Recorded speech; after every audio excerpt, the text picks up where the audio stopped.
Students, আশা করি সবাই অনেক ভালো আছেন। ক্লাস 9 এর ইংরেজি বই আপনাদের সকলকে স্বাগত জানাচ্ছি। আমরা ছিলাম আপনাদের ক্লাস 9 এর ইংরেজি বইয়ের ইউনিট 8 ইমাজিনেশন। আজকে আমাদের পড়ার বিষয় হচ্ছে লেসন 831।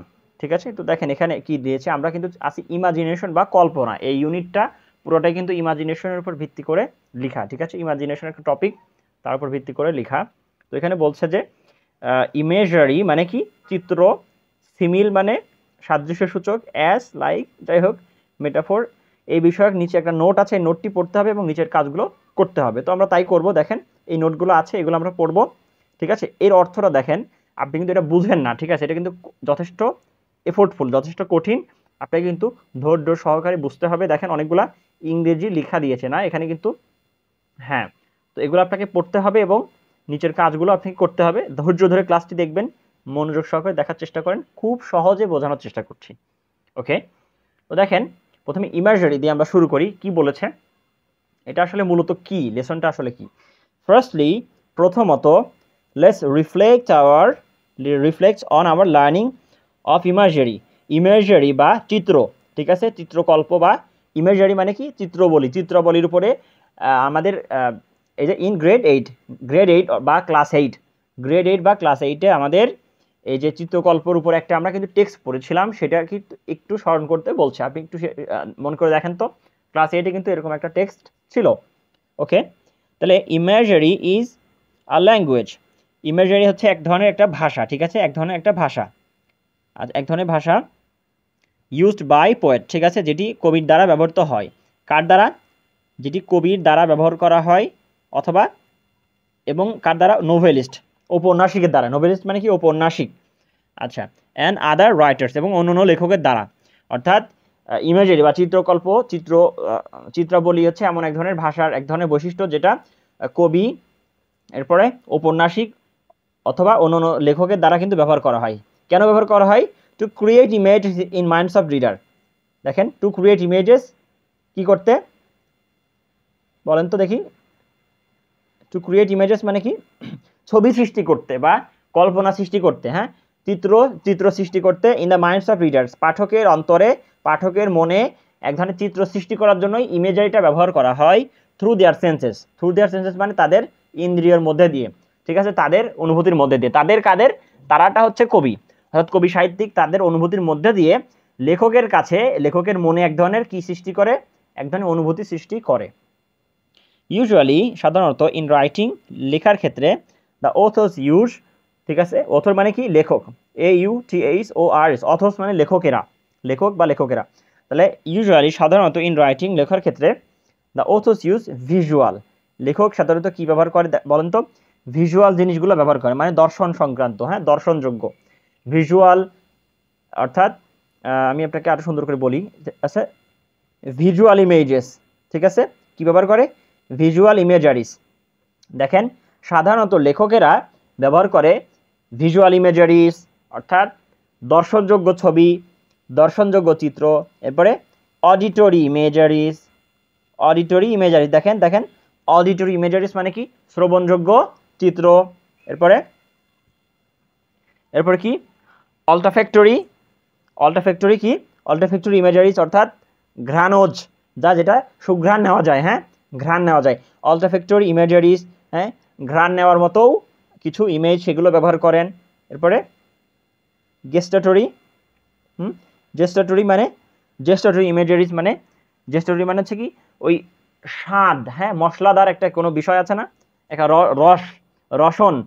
ঠিক আছে, জেস্টাটরি ইমেজারিস অর্থাৎ রসন সংক্রান্ত বা স্বাদ সংক্রান্ত ছবিগুলো ব্যবহার করে। অ্যান্ড কি বলেছে?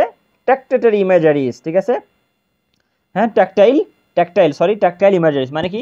ট্যাকটাইল ইমেজারিস মানে কি স্পর্শ, যেটা আপনি ছুঁয়ে দেখতে পারবেন। ঠিক আছে, হ্যাঁ, মানে স্পৃশ্য মানে আপনি ছুঁয়ে দেখতে পারবেন, এই ধরনের একটা ট্যাকটাইল ইমেজারিসও ব্যবহার করে। অর্থাৎ লেখক এমনভাবে লেখাটা ব্যবহার করেন যে আপনি ওই উপন্যাস, ওই কবিতা, ওই গল্পটা পড়লে আপনার মনে হয় যেন আপনি নিজ হাতে ওটা খাচ্ছেন, দেখছেন, ইন্দ্রিয় দ্বারা অনুভব করছেন, আপনি নিজে যেন সেই যুদ্ধক্ষেত্রে আছেন।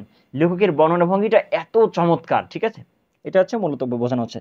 That deal with the 5 basic human sense, অর্থাৎ এই যে জিনিসের কথা বললো কি, visual imageries, auditory imageries, olfactory imageries, gustatory imageries, tactile imageries. এগুলা কি করে? এগুলা কি করে দেখেন, that deal with the 5 basic human senses. মানুষের যে মৌলিক 5টি ইন্দ্রিয় রয়েছে, এই 5টি ইন্দ্রিয়র যে বিষয় আছে, পঞ্চ ইন্দ্রিয়, এর সাথে কিন্তু এটা সম্পর্কিত। নেমলি, যেগুলোর নাম হচ্ছে সাইট, দর্শন, হিয়ারিং, শ্রবণ, স্মেল, স্মেল মানে মানে ঘ্রাণ, তাহলে দর্শন, শ্রবণ, ঘ্রাণ, টেস্ট মানে স্বাদ গ্রহণ, অ্যান্ড ফিল অর টাচ অর্থাৎ ছুঁয়ে দেখা বা অনুভব করা। তাহলে 5টা জিনিস কি কি দেখেন, দর্শন, শ্রবণ, এরপরে ঘ্রাণ নেওয়া, স্বাদ নেওয়া, এরপরে অনুভব করা বা স্পর্শ করা। তাহলে এই 5টা বিষয় কি করে, এই ভাষার মধ্যে দিয়ে ইমেজারি ব্যবহার করার মাধ্যমে আপনাকে লেখক অনুভূতি দেয়। ঠিক আছে, লেখক আপনাকে অনুভূতি দেয় এই সাহিত্যের এই মানগুলো ব্যবহার করার মাধ্যমে। ওকে, বোথ, ঠিক আছে, উভয়টাই, বোথ সিমিলস অ্যান্ড মেটাফোর্স আর 2 ফর্মস অফ ইমেজারি। দেখেন এখন বলছে ইমেজারির কথা তো প্রথমে বললাম, ইমেজারিটা কি, ওই যে সাহিত্যের মধ্যে দিয়ে লেখক একটা বিষয়গুলোকে যেন আমি বাস্তবে দেখছি, বাস্তবে খাচ্ছি, করছি, সেখানে যাচ্ছি, এমনভাবে ব্যবহার করছে যেন আমি যুদ্ধক্ষেত্রে আছি, আমি যেন গুলি খেয়ে গেলাম। মানে ওই উপন্যাসটা পড়তে গিয়ে আমার মনে হচ্ছে যেন আমি মরে গেলাম। মানে এই যে বর্ণনা ভঙ্গি, এটা হচ্ছে মূলত ইমেজারিস। ঠিক আছে, এখন বলছে দেখেন, অর্থাৎ ইমেজারি কয় ধরনের হতে পারে? 2 ধরনের হতে পারে। ঠিক আছে, সিমিল অ্যান্ড মেটাফোর। দেখেন সেটা কি, ইমেজারিস কয় ধরনের হতে পারে দেখেন তো, সিমিল অ্যান্ড মেটাফোর্স। ওকে, তাহলে এখানে আমরা বলছি বোথ সিমিল অ্যান্ড মেটাফোর্স আর 2 ফর্মস অফ ইমেজারি। ঠিক আছে, ইমেজারির সিমিল এবং মেটাফোর এই দুটাই হচ্ছে ইমেজারির 2টি ধরন। ঠিক আছে, সিমিল এবং মেটাফোর এটা হচ্ছে ইমেজারির 2টি ধরন বা 2টি প্রকার। তাহলে সিমিল আর মেটাফোর কি সেটা আমরা পরবর্তীতে পড়ব। সিমিল মানে হচ্ছে কি সাদৃশ্য সূচক কোনো কিছু, আর মেটাফোর মানে বৈপরীত্য সূচক কোনো কিছু। এটা আমরা পরে এগুলো আসবে, এতটুকু জেনে রাখেন। এরপরে কি দেখেন, দ্যাট, যেটি মানে কোনটা, এই সিমিলার মেটাফোর। ঠিক আছে, সিমিলার মেটাফোর সম্পর্কে বলা হচ্ছে যে এই 2টা জিনিস, that the author's use to allow, ঠিক আছে, টু অ্যালাউ রিডার্স, হ্যাঁ, যেটি লেখক ব্যবহার করে পাঠককে বোঝাতে। দেখেন লেখক ব্যবহার করে পাঠককে বোঝাতে, allow the readers to clearly see, অর্থাৎ পাঠককে একেবারে পরিষ্কারভাবে দেখানোর জন্য ব্যবহার করে, অথবা ক্লিয়ারলি টাচ অথবা পরিষ্কারভাবে ভালো মতো স্পষ্ট করার জন্য ব্যবহার করে। ভাষার এমন এক ধরনের জিনিস যেটা লেখক ব্যবহার করে পাঠককে ক্লিয়ারলি বোঝাতে, হ্যাঁ, ক্লিয়ারলি দেখাতে, হ্যাঁ, ক্লিয়ারলি অনুভব করাতে, স্পষ্ট করাতে, ক্লিয়ারলি কি করতে, টেস্ট করাতে, হ্যাঁ, স্বাদ অনুভব করাতে, স্মেল গন্ধ নেওয়াতে, অ্যান্ড হিয়ার এবং শোনাতে, what is happening in the Literary text, যে এই লিটারারি টেক্সট বা সাহিত্যের যে লেখনী, এই লেখনীর মধ্যে কি আসলে ঘটছে সেটা সম্পর্কে পাঠককে বোঝানোর জন্য লেখক সরাসরি এই ধরনের টার্মগুলো ব্যবহার করে। ঠিক আছে, এই যে বললাম বর্ণনা ভঙ্গিটা যেন এমন যে আমি যুদ্ধক্ষেত্রে আসি। ধরেন একটা উপন্যাস আমি পড়ছি, যেখানে এমনভাবে মারা গেল শেষে নায়ক বা নায়িকা, আমি যেন মরে গেলাম, মানে বিষয়টা হচ্ছে এরকম, এত হৃদয়গ্রাহী করে উপস্থাপন করে। বুঝতে পেরেছেন? ওকে, তাহলে নাও রিড দ্য ইমেজারি। এখন ইমেজারিসগুলো পড়েন। আচ্ছা, ইমেজারি IES আছে না? আচ্ছা, এখানে এটা ভুল আছে সম্ভবত। হ্যাঁ, এখানে কি হবে, এখানে 2টা শব্দ দিয়েছে, মাঝখানে কমাটা হবে না, কমাটা হবে এই যে এখানে হবে। ঠিক আছে, তাহলে ইমেজারিস, তাহলে now read the imageries smile and metaphor again, অর্থাৎ মেটাফোর এবং সিমিল এবং মেটাফোর সম্পর্কে এটা আরেকবার পড়তে বলছে। ওকে, দেখি আমরা পড়ি সিমিল সম্পর্কে। সিমিলটা আসলে জিনিসটা আসলে কি? সিমিল হচ্ছে, simile is a figure of speech. তাহলে সিমিলটা হচ্ছে মূলত একটা figure of speech. Figure of স্পিচটা আবার কি? ফিগার অফ স্পিচটা হচ্ছে এটা ভাষা অলঙ্কার, হ্যাঁ, বাক্য অলঙ্কার, বাক্যের একটা অলঙ্কার, হ্যাঁ, বাক্যের একটা ধরন, একটা স্টাইল। তাহলে সিমিলটা হচ্ছে বাক্যের এমন একটা ধরন, মানে এক ধরনের ধরন, and it is mainly use to compare 2 or more thing. ঠিক আছে, এই সিমিল এমন একটা জিনিস যেটি প্রধানত 2 বা ততোধিক জিনিসকে বোঝাতে ব্যবহার করা হয়। দেখেন, সিমিল এমন একটা জিনিস যেটি 2 বা ততোধিক জিনিসকে বোঝাতে ব্যবহার করা হয়। আবার বলছি, it is mainly use to compare, এটি প্রধানত ব্যবহার করা হয় to compare 2 or more things, 2 অথবা ততোধিক জিনিসকে বোঝাতে এটি মূলত ব্যবহার করা হয়। 2 অথবা ততোধিক জিনিসকে বোঝাতে এটি ব্যবহার করা হয়। দ্যাট পোসেস সিমিলার কোয়ালিটি, যেটির একই রকম বৈশিষ্ট্য রয়েছে। ঠিক আছে, ধরেন গরু, ছাগল আর হচ্ছে ভেড়া, এই সবার কয়টা করে পা রয়েছে? 4টা করে পা রয়েছে। এরকম মানে একক বৈশিষ্ট্য সম্পর্কিত একাধিক জিনিসকে ব্যবহার করতে কি ব্যবহার করা হয়?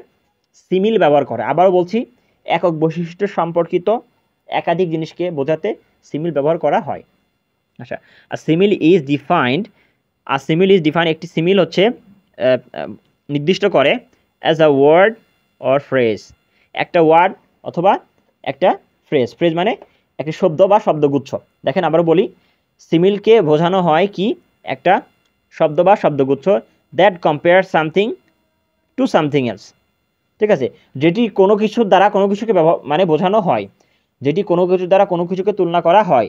আবারও বলছি, সিমিল হচ্ছে এমন এক ধরনের জিনিস, এমন এক ধরনের শব্দ বা শব্দগুচ্ছ যেটি কোনো কিছুর সাথে কোনো কিছুকে তুলনা করা হয়। Using the was, like or as, কোন কোন শব্দ দুটি ব্যবহার করে? অর্থাৎ সিমিল বোঝানোর জন্য দুটো শব্দ ব্যবহার করে, যেটা হচ্ছে কি? লাইক আর একটা হচ্ছে অ্যাজ। এই দুটো শব্দ ব্যবহার করে, আবারও বলছি, দুটো শব্দ ব্যবহার করে মূলত সিমিলকে প্রকাশ করা হয়। ফর এক্সাম্পল, এখানে উদাহরণ দিয়েছে সুন্দর, এতক্ষণ পর বুঝতে পারছেন না, দেখেন কি? অর্থাৎ আমি যদি কাউকে বলি অ্যাজ হোয়াইট অ্যাজ মিল্ক, দুধের মতো সাদা, আমি কাকে বললাম? একটা মানুষের সম্পর্কে বললাম, the man is as white as milk, লোকটি যেন দুধের মতো সাদা। আসলে কি দুধের মতো সাদা মানুষ হতে পারে? না, কিন্তু অত্যন্ত ফর্সা, এর করে আমি বলছি সে যেন দুধের মতো সাদা বা ফর্সা। কথা কি বুঝতে পেরেছেন? তাহলে এটা বোঝাতে আমি কি করলাম? আমি যখন বলছি দুধের মতো সাদা, তাহলে আপনার মনে একটা চিত্রকল্প আসছে না? একটা ইমেজারি আসতেছে না? দেখেন খুব সুন্দর, হ্যাঁ, ইমেজারি আসতেছে। এই ইমেজারিটাকে মূলত বলা হয়, এটা হচ্ছে ইমেজারির একটা প্রকাশ, এটা সিমিল, মেটাফোরটা আসতেছে পরে। তাহলে এটার মাধ্যমে আপনি বুঝতে পেরেছেন যে লোকটি যে অত্যন্ত সাদা, এটাই হচ্ছে বোঝানোর উদ্দেশ্য। আবার ব্ল্যাক লাইক হেয়ার, চুলের মতো কালো, চুলের মতো কালো বা কুচকুচে কালো। তাহলে আমি যদি বলি the man is black like hair, তাহলে লোকটা চুলের মতোই কালো। আপনি তাহলে বুঝছেন যে একেবারে চরম কালো লোকটা দেখতে এমন কালো যেন চুলের মতো। তাহলে কি ব্যবহার করলো এখানে? দেখেন তো, এখানে অ্যাজ, হ্যাঁ, এখানে কি ব্যবহার করলো? অ্যাজ, আর এখানে লাইক ব্যবহার করলো। দেখছেন দুইটা আছে, এই যে দেখেন অ্যাজ বা লাইক, এই দুইটা ব্যবহার করে কিন্তু সিমিল প্রকাশ করে। আবার দেখি সামনে আর কি আছে। তাহলে ব্রেভ লাইক লায়ন, এই যে লাইক ব্যবহার করেছে। আবার ব্রেভ লাইক লায়ন মানে কি? সিংহের মতোই, হ্যাঁ বলেন তো দেখি, সিংহের মতোই সাহসী, সিংহের মতো সাহসী। আমি যদি বলি you are brave like lion, তো আপনি সিংহের মতো সাহসী, তাহলে বোঝা গেল যে আপনি মানে অত্যন্ত সাহসী, মানে কি একটা অবস্থা, সিংহের মতো সাহসী, মানে এটা বোঝা যাচ্ছে যে অত্যন্ত সাহসী। আপনার মনে একটা কল্পনা আসতেছে, হ্যাঁ ওরে বাবা সিংহের মতো সাহসী, মানে বিশাল কিছু। তাহলে বিজি লাইক বিস, মৌমাছির মতো, হ্যাঁ মৌমাছির মতো ব্যস্ত। তাহলে মৌমাছিরা এত ব্যস্ত, সারাটা দিন তারা ফুলের থেকে এই যে মধু সংগ্রহ করে, এই সংগ্রহ করে কিন্তু তারা মানে মাছি বানায়, সারাদিন তারা কাজ করে। তো আমি একজন মানুষ খুবই ব্যস্ত, তাকে আমি বোঝাতে ব্যবহার করলাম যে my friend is busy like বিস, আমার বন্ধু যেন মৌমাছির মতোই ব্যস্ত, তার মানে সে বোঝাচ্ছে অত্যন্ত ব্যস্ত সে। আবার দেখেন অ্যাজ ফাস্ট, আবার অ্যাজ ব্যবহার করেছে, অ্যাজ ফাস্ট অ্যাজ চিতা, মানে চিতার মতোই দ্রুতগতির। চিতা অত্যন্ত দ্রুতগতির প্রাণী না? প্রায় সবচেয়ে দ্রুতগতির প্রাণী হচ্ছে চিতাকে ধরা হয়। তো তাহলে আমি যদি বলি অ্যাজ ফাস্ট অ্যাজ চিতার মতোই দ্রুতগতির, তাহলে বোঝা গেল অত্যন্ত দ্রুত গতির। এই বিষয়গুলো মূলত সিমিল, আর কিচ্ছু না, এত সহজ। দেখেন, a simile is a powerful tool for making language more interesting. তাহলে আ সিমিল আ পাওয়ারফুল টুল, একটা সিমিল হচ্ছে এমন এক ধরনের একটা শক্তিশালী যন্ত্র। সিমিল হচ্ছে এক ধরনের শক্তিশালী যন্ত্র for making language more interesting, ভাষাকে আরও আকর্ষণীয় করার একটি যন্ত্র, ভাষাকে আরও আকর্ষণীয় করার একটি শক্তিশালী যন্ত্র, ভাষাকে আরও বর্ণনামূলক করার একটি শক্তিশালী যন্ত্র, ডেসক্রিপটিভ, হ্যাঁ, ভাষাকে আরও বর্ণনামূলক করার একটি শক্তিশালী যন্ত্র, এবং ভাষাকে আরও সৃজনশীল করার একটি শক্তিশালী যন্ত্র। তাহলে সিমিল হচ্ছে ভাষাকে আকর্ষণীয়, বর্ণনামূলক এবং সৃজনশীল করার একটি শক্তিশালী যন্ত্র, এটাই হচ্ছে সিমিল। ওকে, তাহলে পরবর্তীতে কি আছে দেখেন, অ্যাজ আছে, এরপরে লাইক আছে, মেটাফোর আছে, এই সবগুলো আমরা পরবর্তী ক্লাসগুলোতে পড়বো। ক্লাসটি অনেক বড় হয়ে যাচ্ছে, এতক্ষণ পর্যন্ত সাথে থাকার জন্য অনেক ধন্যবাদ। এই পরের ক্লাসটি আমাদের কিন্তু ডেসক্রিপশন বক্সে কিন্তু লিঙ্কটা দেওয়া আছে, আপনি এখনই দেখে নিতে পারেন অবশ্যই। আর আমাদের প্লেলিস্টে তো সাজিয়ে দেওয়া আছে সবগুলো, একবার বইয়ের প্রথম থেকে শেষ পর্যন্ত, সেখান থেকেও আপনি দেখে নিতে পারেন। ইংলিশ হাটের সাথে এতক্ষণ থাকার জন্য আপনাকে অসংখ্য ধন্যবাদ। আসসালামু আলাইকুম।